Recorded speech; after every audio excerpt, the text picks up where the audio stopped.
because I love giving away prizes for all of the correct answers.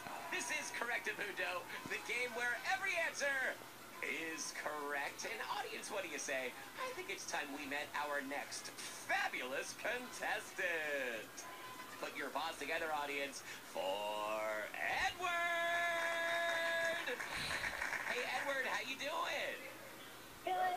Great, I'm so happy you're here. Thanks for being here in the Monkey House. Edward, I've got some questions. Do you think you have answers to these questions? Yes. Do you think your answers are going to be correct? Yes. Yeah, I think chances are pretty high. Seeing as how the name of the game is Correctamundo, after all.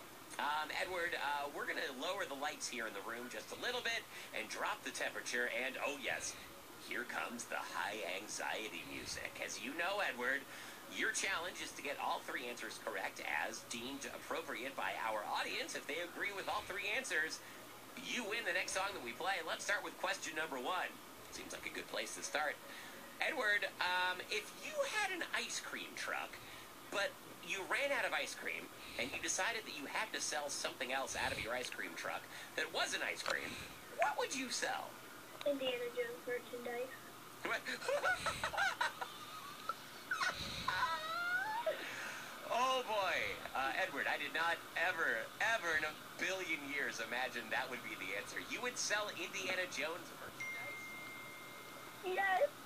So you're a fan of the Indiana Jones saga, I take it? Or do you not like Indiana Jones at all, and that's why you're selling all the merchandise? Yeah. Which is it? You like it, or you want to get rid of it all? You're over it? I like it. Oh, okay, you're a big fan. Could you please just quickly describe who Indiana Jones is to any of our listeners who don't know who that is, Edward? Indiana Jones is an archaeologist, and he goes around and has adventures with people he meets on the way. There's always, sometimes he fights with the navies, and sometimes he fights the Russians, and it's an awesome saga. Yeah, okay, so he's an archaeologist. He gets into lots of little skirmishes, but it seems like he always solves those problems with his bullwhip and his hat, right, Edward? Yeah. Okay, so you're going to hear an ice cream truck coming along, and instead of playing the entertainer, it's going to be going bang, bang, bang, bang, bang, bang, and all the kids are going to come running to buy Indiana Jones merchandise. Audience, show me Indiana Jones merchandise. Yes, that's correct. That is exactly what you'd sell, including action figures and bad dates. Well, congratulations, Edward. That's 1 point to you.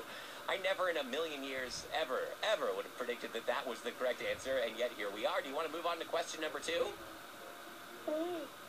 Oui, okay, good for you. That's French for yes. Question number two, Edward. I think this is going to be a good one for you. I just have a feeling. Why do superheroes tend to wear their underpants outside of their costumes?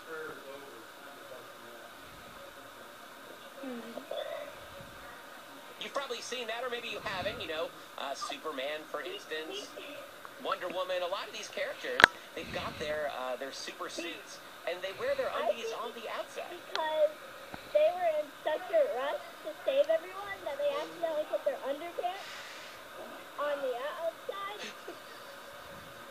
Okay, so you're a superhero. You hear the call, maybe you see the bat signal, your super hearing detects there's a problem in whatever amazing city you live in, you run to the telephone booth, you're in such a hurry, you're just tearing off your regular clothes, throwing on that super suit. Sometimes things go on out of order, and sometimes the underpants go on last instead of first. That's your answer, Edward? They were just in such a hurry, they did it in the wrong order? Yeah. Audience, show us they were in a hurry. Yes, that is also true. Edward, you are doing great. That is 2 points. I would like to go on to the third question. Okay, very good. Okay, this is it. You win this one, you win the whole enchilada and the next song that we play. Here we go, Edward.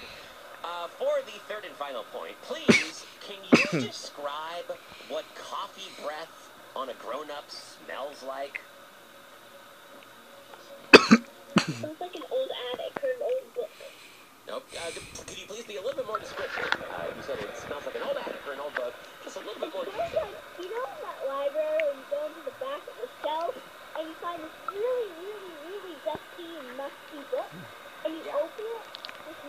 we open it, and it smells like really musty and old, and that's one of the, and it also smells like an old apple too. It really does. And these grown-ups, including myself, I'm speaking for myself here, we walk around with that odor in our mouths, and we're just blowing it all over the people of the world, including the kids. We're just exhaling that attic and old book smell constantly, and yet we still do that, even though we know that it smells like that. Edward, is that your final answer? Yes. Audience? Asked to describe coffee breath, Edward said it smells like an attic and a really old book. Yes, that is true!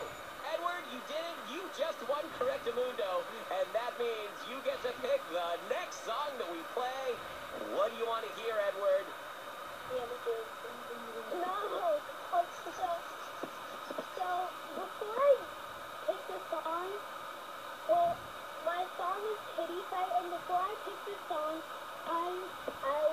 my sister's name is Examina, and she wants to talk, so here she is. Wait, what? Okay, great, audience. Put your boss together for Edward's sister, also in Virginia. Hello? Are you there? Hi. Hi, I'm sorry, I didn't catch your name there. What's your name? Examina? Examina. Hi, it's me, Jack, at Live from the Monkey House. What an honor to talk to you. Edward completely dominated the round. Examina, how you doing? What's happening? Good. I'm just in the car right now. Just hanging out in the car, watching winning gameplay going on. Do you want to stick around and play another round of Correctamundo in a second? Or are you just coming in to Yes, say I hi? would. Oh, you would? Well, okay. Well, stay put. Don't hang up. We're going to keep you on hold here, and we're going to play a round of Correctamundo with Examina in just a second. Audience, give it up one more time for Edward in Virginia. Oh, my gosh. It's a